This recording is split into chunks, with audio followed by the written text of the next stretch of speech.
Hello all of you, my name is Anupriya and I welcome you all on AP Education। मैं आपको NCERT class 6 complete करा चुकी हूँ इसी channel पे। अगर आपने NCERT क्लास 6 नहीं पढ़ी है तो आप प्लेलिस्ट अलग से बनी हुई है क्लास 6 की कंप्लीट, उस पे जाके क्लासेस को पढ़ सकते हैं। आज हम स्टार्ट करने वाले हैं NCERT क्लास 7 का chapter number 1 that is nutrition in plants. लेकिन उससे पहले अगर आपने चैनल को सब्सक्राइब नहीं किया है तो सब्सक्राइब कर लें और हर क्लास के नोटिफिकेशन के लिए बेल आइकन को प्रेस करें। So let's start today's class. In class 6 you learn that food is essential for all living organisms. हम क्लास 6 में पढ़ चुके हैं कि फूड है, भोजन जो है वो हर एक लिविंग ऑर्गेनिज्म के लिए बहुत ही एसेंशियल है, क्योंकि अगर हम फूड नहीं खाएंगे तो हमें एनर्जी नहीं मिलेगी और हम जिंदा नहीं रह सकते। And also learned that carbohydrate, protein, fat, vitamin, mineral R component of food. हम ये भी पढ़ चुके हैं कि फूड में हम क्या खाते हैं, क्या क्या कंपोनेंट्स होते हैं फूड के। कार्बोहाइड्रेट होता है फूड में, फैट होते हैं, विटामिन होते हैं, मिनरल्स होते हैं, ये सब क्या है फूड के कंपोनेंट है। These component of food are nutrients and are necessary for our body. ये जो कंपोनेंट है फूड के, इनको हम क्या बोलते हैं, ये न्यूट्रिएंट्स हैं। इनको हम कॉमनली या फिर कंबाइंडली न्यूट्रिएंट्स बोल देते हैं और ये बॉडी के लिए बहुत ही ज़रूरी होते हैं। कौन कौन से nutrients? Carbohydrate, protein, fat, vitamin and minerals. All living organisms require food. हर एक लिविंग ऑर्गेनिज्म को, जो भी जिंदा ऑर्गेनिज्म है उसको फूड चाहिए। Plants can synthesize food for themself but animal including humans can not.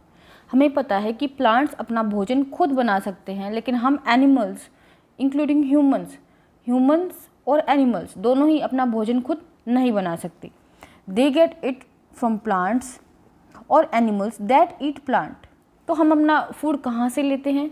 हम उन प्लांट्स को खाते हैं, या फिर कुछ कार्निवोरस एनिमल्स होते हैं जो एनिमल्स को भी खाते हैं और वो एनिमल्स प्लांट्स को खाते हैं। तो हम डायरेक्टली और इनडायरेक्टली प्लांट्स के ऊपर डिपेंडेंट रहते हैं अपने फूड के लिए। Thus, human and animals are directly और indirectly dependent on plants। इसलिए humans और animals जो है वो अपने food के लिए plants के ऊपर dependent रहते हैं। Mode of nutrition in plants। Plants are the only organism that can prepare food for themselves by using water, carbon dioxide and mineral। Plants ही एक ऐसे ऑर्गेनिज्म होते हैं जो अपना फूड खुद बना सकते हैं। और किसका यूज़ करेंगे प्लांट्स अपना फूड बनाने के लिए? वाटर का, कार्बन डाइऑक्साइड का और मिनरल्स का। The raw material are present in their surroundings. जो रॉ मटेरियल हैं जो प्लांट्स को भोजन बनाने के लिए चाहिए होते हैं वो तो प्लांट्स को अपने सराउंडिंग में ही मिल जाते हैं। The nutrients enable living organism to build their bodies, to grow, to repair damage part of their bodies and provide the energy to carry out life processes. Nutrients जो होंगे वो लिविंग ऑर्गेनिज्म को चाहिए होते हैं, चाहे से प्लांट्स हैं चाहे से हम एनिमल्स हैं। हमें क्या चाहिए? न्यूट्रिएंट्स चाहिए। क्यों चाहिए? To grow, to repair damage part of their bodies. हमें ग्रो करने के लिए न्यूट्रिएंट्स चाहिए। अगर हम न्यूट्रिएंट नहीं लेंगे, खाना नहीं खाएंगे तो हम ग्रो नहीं कर पाएंगे। कुछ भी डैमेज पार्ट हो गया है, कोई सेल डैमेज हो गई है या कुछ भी डैमेज हो गया है, उसको रिपेयर करने के लिए भी न्यूट्रिएंट्स चाहिए होते हैं और न्यूट्रिएंट्स हमें एनर्जी देते हैं। तो इसके लिए न्यूट्रिएंट्स जो होते हैं वो सभी लिविंग ऑर्गेनिजम्स के लिए एसेंशियल हैं। Nutrition is the mode of taking food by an organism and its utilization by the body. Nutrition क्या है? न्यूट्रिशन वो मोड है जिसमें ऑर्गेनिज्म क्या करेगा कि ऑर्गेनिज्म किस तरह से फूड ले रहा है, फिर किस तरह से उसका यूटिलाइज कर रहा है, उसी को हम क्या बोल देते हैं? न्यूट्रिशन बोल देते हैं। न्यूट्रिशन में दो तरह के ऑर्गेनिजम्स होते हैं, एक तो ऑटोट्रॉपिक होते हैं, एक हेटेरोट्रॉपिक होते हैं। The mode of nutrition in which organisms make food themselves from simple substances is called autotrophic। ऐसा मोड ऑफ न्यूट्रिशन जिसमें ऑर्गेनिज्म जो होंगे वो अपना खुद का भोजन खुद बनाएंगे और खुद को न्यूट्रिशन देंगे, उनको हम ऑटोट्रॉपिक बोलते हैं। Auto means self and trophs means nourishment. Therefore plant are autotrophs. इसलिए प्लांट क्या है? ऑटोट्रॉप है, क्योंकि प्लांट्स जो है वो अपना फूड खुद प्रिपेयर कर रहे हैं by using raw materials. Animals and most other organisms take in food prepared by plant। Animals हैं और बहुत सारे दूसरे organisms हैं जो कि plant से अपना food obtain कर लेते हैं।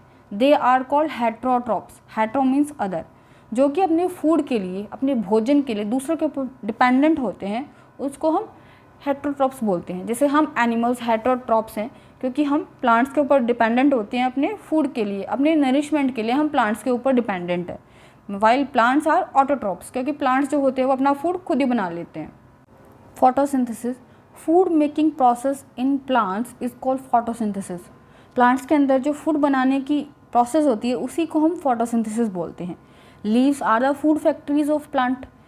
लीव्स जो हैं, पत्तियाँ जो होती हैं, वो प्लांट्स के अंदर फूड फैक्ट्रीज होते हैं, क्योंकि फोटोसिंथेसिस की प्रोसेस जो होती है वो लीव्स के अंदर होती है।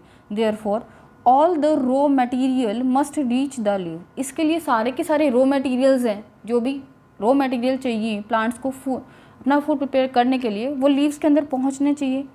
Water and minerals present in soil are absorbed by the roots and transport to leaves. Water and mineral जो हैं, जो कि सॉइल के अंदर ऑलरेडी प्रेजेंट है, वो कैसे पहुंचेंगे लीव तक? रूट्स जो होंगी वो उसको एब्जॉर्ब कर लेंगी। वाटर के साथ में रूट्स मिनरल को भी एब्जॉर्ब कर लेती हैं और उसको ट्रांसपोर्ट कर दिया जाता है लीव्स को। इस तरह से वाटर एंड मिनरल्स तो प्लांट्स को सॉइल से मिल जाएंगे। Carbon dioxide from air is taken in through the tiny pores present on the surface of leaves. Carbon dioxide जो होती है वो लीव्स के सरफेस से छोटे छोटे पोर्स होते हैं, उसके थ्रू कार्बन डाइऑक्साइड प्लांट्स ले लेते हैं। वाटर एंड मिनरल तो प्लांट को सॉइल से मिल गए, कार्बन डाइऑक्साइड वो एनवायरनमेंट से ले लेगा through the tiny pores. These pores are surrounded by guard cell. ये जो पोर होते हैं ये सराउंडेड होते हैं, इनकी दोनों तरफ क्या होती है? गार्ड सेल्स होती हैं। Such pores are called stomata. इन पोर्स को हम स्टोमेटा बोलते हैं।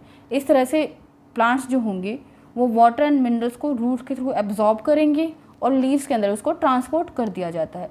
जबकि कार्बन डाइऑक्साइड जो होती है वो प्लांट्स डायरेक्ट ही अपने एटमॉस्फेयर से ले लेते हैं, अपने एनवायरनमेंट से ले लेते हैं through the tiny pores, and the tiny pores are called stomata.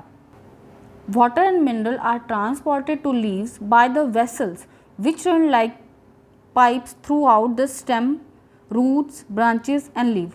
Water and mineral जो होंगे वो लीव्स तक जाते हैं, किसके थ्रू? वेसल्स के थ्रू। वेसल्स जो होंगी वो रूट्स में भी होती हैं, स्टेम्स में भी होती हैं, लीव्स में भी होती हैं। तो इस तरह से वाटर और मिनरल जो होंगे वो लीव तक जाएंगे, रूट्स उसको एब्जॉर्ब कर लेती हैं और वो लीव तक पहुंच जाते हैं, किसके थ्रू? वेसल्स के थ्रू। वेसल्स क्या है? पाइप लाइक स्ट्रक्चर है, जो कि रूट्स में भी होती हैं, स्टेम में भी होती हैं, लीव में भी होती हैं। They form a continuous path और passage for nutrients to reach the leave. Vessels जो होंगी वो एक कंटिन्यूस पाथ बना लेती हैं कि ईजिली न्यूट्रिएंट्स जो होंगे वो लीव तक पहुंच सके। They are called vessels. तो इस तरह की स्ट्रक्चर को हम वेसल्स बोलते हैं। वाटर और मिनरल्स को रूट एब्जॉर्ब कर लेंगी और वाटर और मिनरल जो है वो वेसल्स के थ्रू लीव्स तक पहुंच जाते हैं।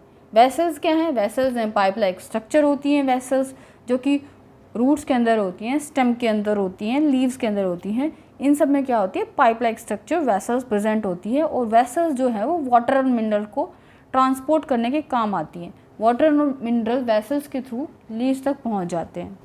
The leaves have a green pigment called chlorophyll. Leaves के अंदर एक ग्रीन पिगमेंट होता है जिसको कि क्लोरोफिल बोला जाता है। It help leave to capture energy of sunlight. Green pigment जो क्लोरोफिल है वो हेल्प करता है प्लांट की कि वो सनलाइट को एब्जॉर्ब कर ले। This energy is use to synthesise food from carbon dioxide and water. Since the synthesis of food occur in the presence of sunlight, it is called photosynthesis. Sunlight जो है एक energy है और उसका use कर लेते हैं प्लांट्स कि कार्बन डाइऑक्साइड और वाटर से वो अपना भोजन बना सके सनलाइट का यूज़ करके, क्योंकि फूड का जो सिंथेसिस है वो सनलाइट के प्रेजेंस में हो रहा है, इसलिए हम उसको फोटोसिंथेसिस बोलते हैं। So we find that chlorophyll, sunlight, carbon dioxide and water are necessary to carry out the process of photosynthesis. इस तरह से हमने देख लिया कि प्लांट्स को अपना फूड बनाने के लिए क्या क्या चाहिए? क्लोरोफिल चाहिए, सनलाइट चाहिए, कार्बन डाइऑक्साइड एंड वाटर। ये चार चीज़ें चाहिए होती हैं और जो प्लांट्स के अंदर फूड बनाने की प्रोसेस होती है उसको हम फोटोसिंथेसिस बोलते हैं। It is a unique process on earth. The solar energy is captured by leaves and stored in the plant in the form of food. ये क्या है? एक यूनिक प्रोसेस है अर्थ के ऊपर। सोलर एनर्जी है वो लीव्स कैप्चर कर लेते हैं और वो फूड के रूप में प्लांट्स के अंदर स्टोर हो जाती है। सनलाइट के बिना प्लांट्स अपना फूड नहीं बना सकते, सनलाइट है तभी प्लांट अपना फूड बना पाते हैं। Thus sun is the ultimate source of energy for all living organism. इसलिए हमारे लिए क्या हो गया? सब लिविंग ऑर्गेनिजम्स के लिए सन ही एक अल्टीमेट सोर्स ऑफ एनर्जी है, क्योंकि सन है तो प्लांट्स अपना फूड बना पा रहे हैं, और प्लांट्स अगर फूड बना पा रहे हैं तो हम एनिमल्स जो कि प्लांट के ऊपर डिपेंडेंट है वो भी जिंदा रह पा रहे हैं। तो सन ही एक अल्टीमेट सोर्स ऑफ एनर्जी है। Sun is ultimate source of life also, क्योंकि अगर सन नहीं होगा तो लाइफ भी नहीं होगी, क्योंकि हमें फूड ही नहीं मिलेगा। Beside leaves, photosynthesis also take place in other part of plant in green stem and branches. Photosynthesis की प्रोसेस जो है वो लीव्स के अंदर तो होती ही है, उसके अलावा स्टेम्स के अंदर और ब्रांचेस के अंदर भी फोटोसिंथेसिस की प्रोसेस होती है। The desert plants have scale और spine like leaves to reduce loss of water by transpiration. Desert के अंदर जो प्लांट्स होते हैं उनकी लीव्स जो होंगी वो मॉडिफाई हो जाएंगी, किसके अंदर? स्पाइन के अंदर। क्यों? ताकि ट्रांसपीरेशन की प्रोसेस को कम कर सके। हमें पता है कि ट्रांसपीरेशन जो है वो loss of water from leaves होता है। भाई वाटर का लॉस हो जाना लीव्स के थ्रू, लेकिन डेजर्ट में क्या होगा? पानी तो वैसे ही प्लांट्स को कम मिलेगा, अगर उसके अंदर लीव होगी तो बहुत सारा पानी तो पत्तियों के थ्रू ट्रांसपीरेशन में ही निकल जाएगा। तो प्लांट्स अपने लिए, उनको फूड बनाने के लिए भी वाटर का रिक्वायरमेंट होता है। तो प्लांट्स क्या करेंगे? अगर वाटर नहीं होगा तो डाई हो जाएंगे, इसलिए लीव जो होती हैं वो स्पाइंस के अंदर मॉडिफाई हो जाती हैं ताकि ट्रांसपीरेशन को कम किया जा सके। These plants have a green stem which carry out photosynthesis. इसलिए डेजर्ट प्लांट के अंदर ग्रीन स्टेम जो होती हैं उन्हीं के थ्रू फोटोसिंथेसिस की प्रोसेस होती है। Can you imagine life on earth in the absence of photosynthesis? क्या फोटोसिंथेसिस के बिना भी अर्थ पे लाइफ पॉसिबल है? In the absence of photosynthesis there would be not any food. Photosynthesis नहीं होगा तो कोई फूड नहीं होगा, जैसे कि हमने पहले भी डिस्कस कर लिया है कि फोटोसिंथेसिस के बिना फूड नहीं बनेगा। The survival of almost all living organism directly और indirectly dependent upon the food made by plants. हमें पता है कि सभी लिविंग ऑर्गेनिजम्स का सर्वाइवल वो है जो कि डायरेक्टली या फिर इनडायरेक्टली प्लांट्स के ऊपर डिपेंडेंट है। कुछ जो ऑर्गेनिजम्स जो होते हैं वो एनिमल्स को खाते हैं, वो प्लांट्स को नहीं खाते, लेकिन जिन एनिमल्स को वो खा रहे हैं वो तो अल्टीमेटली प्लांट्स को ही खा रहे हैं। तो हम डायरेक्टली या इनडायरेक्टली अपने फूड के लिए प्लांट्स के ऊपर डिपेंडेंट है। Beside oxygen which is essential for survival, all living organism produce during photosynthesis. भाई जब फोटोसिंथेसिस हो रहा है हमें पता है कि ऑक्सीजन भी उसी टाइम प्रोड्यूस होती है, और ऑक्सीजन तो हमें चाहिए जिंदा रहने के लिए। तो इसलिए प्लांट्स अगर भोजन नहीं बनाएंगे, प्लांट्स फोटोसिंथेसिस की प्रोसेस नहीं करेंगे तो ऑक्सीजन भी प्रोड्यूस नहीं होगी। ऑक्सीजन प्रोड्यूस नहीं होगी तो हम एनिमल्स क्या होंगे? डाई हो जाएंगे, हम जिंदा ही नहीं रह पाएंगे, क्योंकि हमें तो फूड चाहिए जो हमें प्लांट से मिलता है, हमें तो ऑक्सीजन चाहिए जो हमें प्लांट से मिलता है, और प्लांट अपना फूड बना पा रहा है सन की वजह से। इसलिए sun is the ultimate source of energy for all of us. So in the absence of photosynthesis life would be impossible on earth. अगर फोटोसिंथेसिस नहीं है तो अर्थ के ऊपर लाइफ जो है वो इम्पॉसिबल है। हमें पता है कि लाइफ पॉसिबल ही नहीं है without the process of photosynthesis. During photosynthesis, chlorophyll containing cells of leaves in the presence of sunlight use carbon dioxide and water to synthesize carbohydrates. photosynthesis की प्रोसेस में क्या हुआ? क्लोरोफिल जो थी, जो कि लीव्स के अंदर प्रेजेंट थी, उन्होंने सनलाइट का यूज़ किया, कार्बन डाइऑक्साइड का यूज़ किया, वाटर का यूज़ किया और कार्बोहाइड्रेट बना लिया। The process can be represented by an equation. हम इस इक्वेशन से पूरी प्रोसेस को समझ सकते हैं कि carbon dioxide plus water in the presence of sunlight and chlorophyll. Carbon dioxide जो कि प्लांट ने एनवायरनमेंट से ले ली थ्रू स्टोमेटा, वाटर जो कि प्लांट ने रूट से ले लिया थ्रू वैसल्स, सनलाइट जो है वो प्लांट को सन से मिल जाएगी, और क्लोरोफिल ऑलरेडी लीव्स के अंदर प्रेजेंट होता ही है। इन चार चीज़ों का यूज़ करके प्लांट अपना भोजन बना लेते हैं और वो कार्बोहाइड्रेट और ऑक्सीजन को प्रोड्यूस करते हैं। The presence of starch in leaves indicate the occurrence of photosynthesis. Leaves के अंदर जो स्टार्च का प्रेजेंट होता है वो इंडिकेट कर रहा है कि फोटोसिंथेसिस की प्रोसेस हो रही है, क्योंकि स्टार्च जो है वो एक तरह का कार्बोहाइड्रेट ही होता है। As we can see in this picture, stomata के दोनों तरफ गार्ड सेल्स होती हैं जो कि स्टोमेटा के ओपनिंग और क्लोजिंग को कंट्रोल करती हैं, और स्टोमेटा के थ्रू प्लांट जो होगा वो क्या लेगा? कार्बन डाइऑक्साइड को लेगा। क्लोरोफिल ऑलरेडी ही लीव्स के अंदर प्रेजेंट होती है। The leaves other than green also have A chlorophyll. कुछ पत्तियाँ प्लांट्स की ऐसी होती हैं जो कि ग्रीन कलर की नहीं होती, तो क्या उनके अंदर क्लोरोफिल नहीं होता? उनमें भी क्लोरोफिल प्रेजेंट होता है, लेकिन क्या होता है कि जो रेड कलर होता है, किसी लीफ का ब्राउन कलर होता है, वो क्या करते हैं, ग्रीन कलर को मास्क कर लेते हैं, क्योंकि उसकी क्वांटिटी ज़्यादा होती है तो ग्रीन कलर में दिखाई नहीं देता। लेकिन उन प्लांट्स के अंदर भी क्लोरोफिल होता है। Photosynthesis take place in these leaves also, क्योंकि ग्रीन कलर का पिगमेंट जो है क्लोरोफिल उनमें भी प्रेजेंट है, तो उन लीव्स के अंदर भी फोटोसिंथेसिस की प्रोसेस हो रही होती है। कभी कभी क्या होता है, हम वाटर के अंदर क्या देखते हैं, कुछ ग्रीन कलर की पैच देखते हैं। कहीं भी पानी भरा हुआ होता है, उसके अंदर कुछ ग्रीन कलर का पैच होता है, वो क्या है? These are generally form by the growth of organism called algae.